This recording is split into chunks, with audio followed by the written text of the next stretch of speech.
wow. That was something special.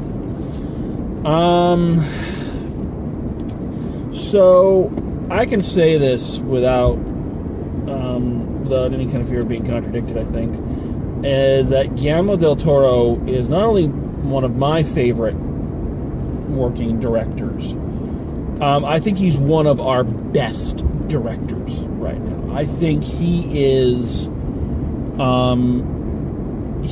a master storyteller. When I saw that he had a new movie coming out, I was on board. When I saw the trailer for this, I was like, seeing it, done.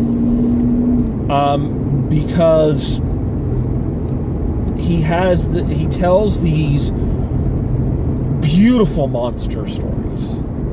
That's the best way to describe beautiful and horrific stories. No director that I can think of merges the beautiful and the horrific as well as he does, and gives you something truly modern day fairy tales.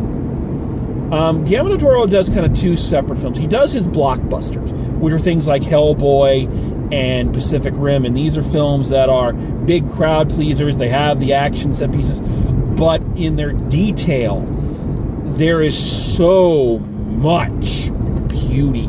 Go watch Hellboy, and especially Hellboy 2, The Golden Army, and look at all of that and how magnificent it is.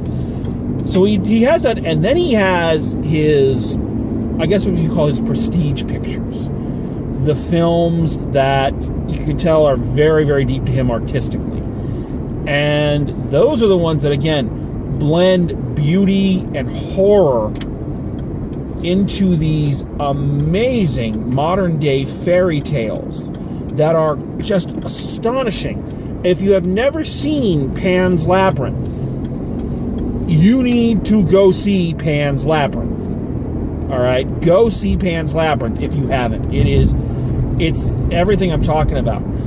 And this movie delivers on all of it. I don't think it's quite as good as Pan's Labyrinth. But another weird thing about Guillermo del Toro films for me is I tend to like them better on my second viewing. So I already like this one, but I think when it comes out on DVD and I can get it and watch it a few more times, I think I'm going to like it even more. So yeah. So this film is everything the critics have said it is. It's everything. Everything it's been hyped as, and it's a gorgeous, gorgeous movie, and again, gorgeous in its ugliness. This is not a film like Avatar or anything like that, where there's all this CGI and shit to make everything big and bright. No, these are practical effects, practical makeup, and let me say that as a fan of practical effects, practical makeup, I love the show Face Off. The makeup in this, which is no surprise, because Guillermo del Toro's movies always do gorgeous makeup. The makeup of this creature is something to behold. It is a masterpiece in and of itself. But the film is shot very dingy and very dark and very claustrophobic. And there's no sweeping Disney-esque, whitewashing of things. There's no glamorous moments. Well, there's one glamorous moment, which is the one bad thing about the movie, which I'll talk about that in a minute. No, the movie is tangible. And tangible in the world for all of its ugliness. And the wonderful thing about Guillermo del Toro, and a constant theme through his movies, is beauty in ugliness. Finding beauty that makes the ugly world better and livable. And this movie does that. So if you haven't seen it, or you haven't seen the trailers, I think Movie Bob actually described this movie best.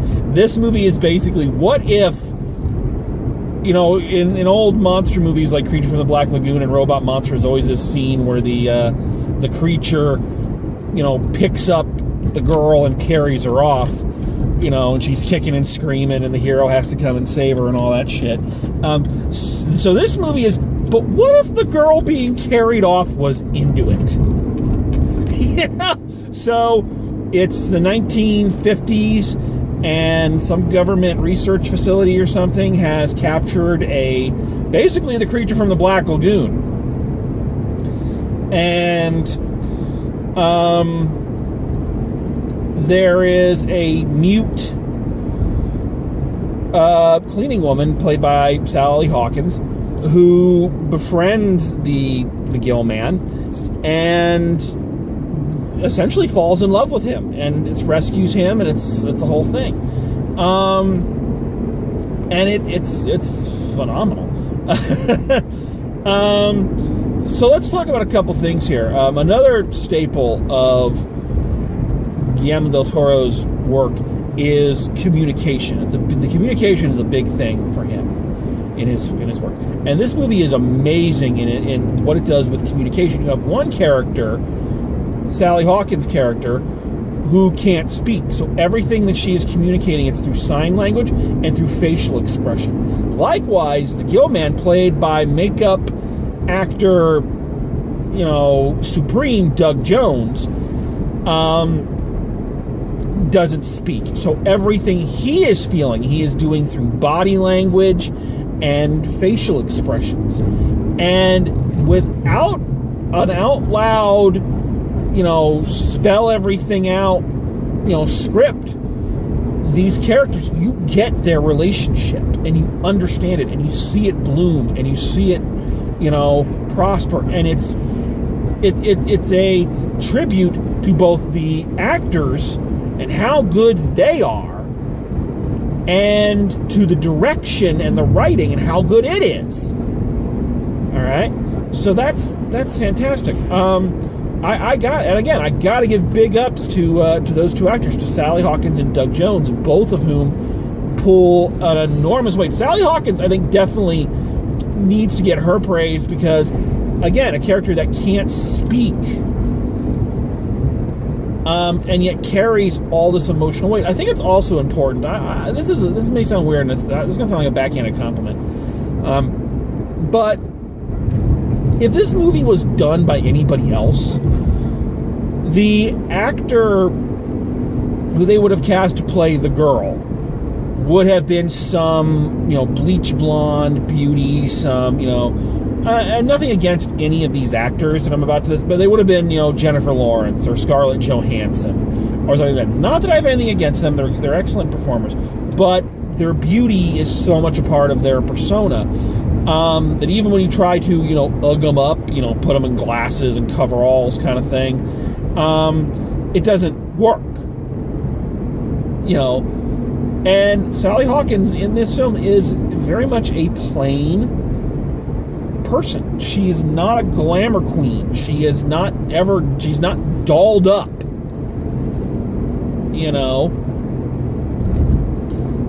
She looks like your everyday person. She looks like the type of person, this is kind of what the whole point of her character is.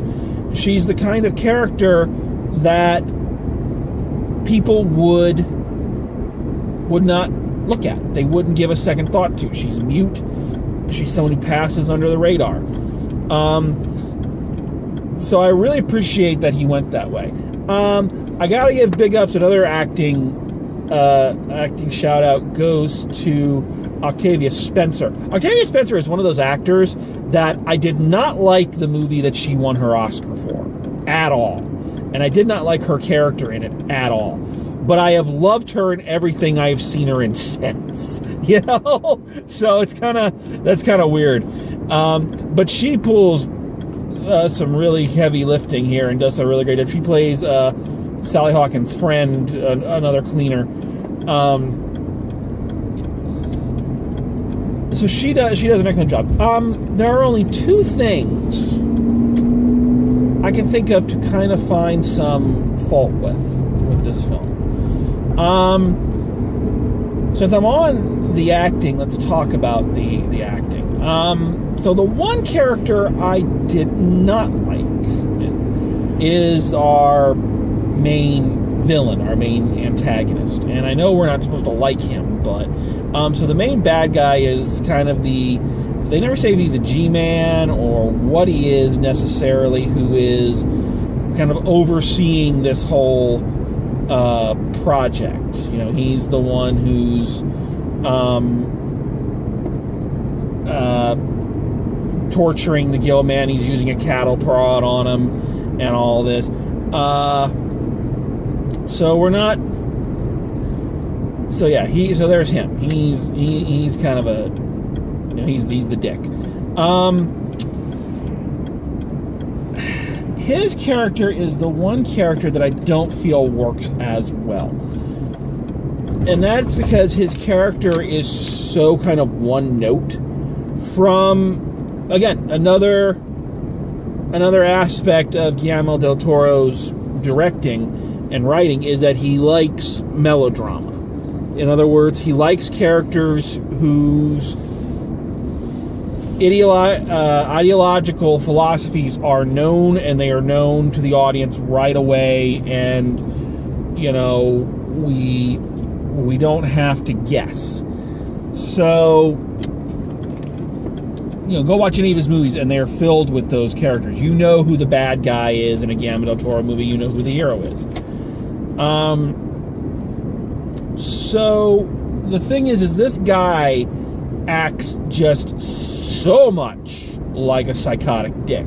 Like, from the word go, he is, like, it is his introduction. Our introduction to him is very tense and kind of, you know, it's in a bathroom, you know, where he's peeing. So we're off put by him right away. And everything he does is creepy and a little off-center. Now, I understand, again, because I've watched many of Guillermo del Toro's films, that this is done on purpose. That he wants us to feel this way about this character. He wants us to be put off by him right away. He wants us to see, you know, the humanity in the Gill Man and the lack of humanity in this guy. So I get where he's going with it, and it's not to say it doesn't work, because it does. Like, every time this guy is on screen, you tense up, because you know, you're wondering, when is something horrible going to happen? When is he going to do something terrible? And, you know, and what's interesting about his scenes where he's alone or it's in his house, you know, he is done up in very plastic kind of filming. All of his scenes are very bright. They're very, you know, the colors pop, you know, and all that, where the rest of the film is very dingy and dark. So the slightly offset character whose costume doesn't quite fit him right, who, you know, his hair is always a little messy, he always looks like he's, you know, tired. You know, everything about him kind of sets him off a little bit. And that's fine, but here's the thing. Again, I wonder what would have happened if we knew this guy was our bad guy and our antagonist, but he didn't come off as one right away. Maybe he was like, if he represented more of what a quote-unquote normal person, how they would react to finding a creature like this. You know, everybody, our heroes in this film, except the Gill Man, like that. It's a very quick kind of, oh, look at that, Gill Man, okay, you know, and that's great. But it'd be great if his character was behaving as, you know, I don't want to say normal, but we are by nature, we're fearful creatures, you know, and how much more weight it would have had if this guy had, in fact, the best of intentions. It wasn't just kind of a stereotypical, you know, it's immoral, it's against God kind of character. And the monster in him kind of came out as the beauty in the creature came out. You know, kind of a Beauty and the Beast thing with Gaston. You know, even, you know, we knew right away Gaston was the villain, but we were allowed to kind of grow with him and All right, passingly. Grow with him and watch him go from just kind of a boastful bully to a full-on, bastard. I think the journey was more.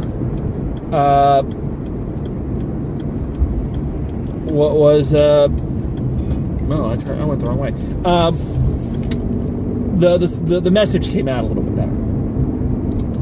So while I don't dislike it, I believe I'm curious about what the other choice would have looked like. Let's say that. It's not that I dislike the choices that were made. It's that I wonder what the other choice would have looked like. The other thing, the one scene in this film that doesn't work as far as I'm concerned, or it doesn't work as well, let's say, it packs the emotional punch at once, is there's this moment where Sally Hawkins' character, the mute girl, has a dream sequence where because all through the movie, she and her next door neighbor, this artist, are always watching these old movies and watching people dance, and all that. And they have this moment where she has this dream sequence where her and the creature are kind of almost like in an old Hollywood movie, where their world is not dingy, but as opposed to the agent's life, when it's not dingy, it's all in black and white as opposed to bright colors. And I like what they did, because what they did is, because it's her dream sequence, she's imagining like what she wants to film. So she starts out signing, and then she starts kind of bringing words out slowly, and then she bursts like completely into song. And then as the dream fades, it goes the other way. Where she's singing and it fades out and she goes back into complete sign language. So it packs kind of the emotional punch. The problem is, I'm sorry, the scene where she and the Gill Man are doing a old Hollywood dance number is just kind of ridiculous. And I don't think the going into it and coming out of it work. The juxtaposition of their dingy, darker lives with a more glamorous old Hollywood romance kind of dream, that worked. But it loses something when the Gill Man is doing a dance number. Okay? It really does. So that's a thing. Aside from that, though, aside from those two issues, and again, not really issues except for the dance number, that is an issue. The movie is beautiful. It's graphic in some ways, but subtle in others, which I find interesting. Again, juxtaposition. There's a sex scene with the agent and his wife, which is very graphic. It's graphic, but it's ugly. And all the lovemaking scenes with Sally Hawkins and Doug Jones are all done kind of suggestive or through water, so it's all very graceful. So those are really nice. But it is a scene. They are scenes that are a little graphic. I say this only because I'm sitting in front of the good Southern folk who brought their daughter. I don't know how young the daughter is or was, but every time Sally Jones is naked several times, every time she's naked, the woman, Myrtle, and she'd yell it. It's like it's like the film's rated R for a reason, folks. But this movie is as beautiful as it's advertised. This is one, if you're a young director or you're a young theater person, I think you need to check out the work of Guillermo del Toro. Check out this film, but also check out Hellboy, check out Pacific Rim, check out Pan's Labyrinth, and really look at how the choice, what is a director's style. Guillermo del Toro is an excellent one for determining how a director chooses to tell his stories or her stories. I love his stuff, and when his stuff comes out, I am on board. I mean, so yeah, I'm glad I got to catch this one. I don't think it's as good as Pan's Labyrinth or some of the other films he's done, but it's definitely good. So you need to check this one out again while it's in town, because I don't know how much longer it's going to be around, and you need to see it. So, completed my my marathon at the movies. Didn't expect to kind of go see all three, but I did, and I'm glad I did. So hopefully when I next post, it will actually be a movie from this year. So now that I've seen these, I'll start working on my best and worst lists, and I look forward to getting those out to you. So until next time, drive safe, and I will see you at the movies.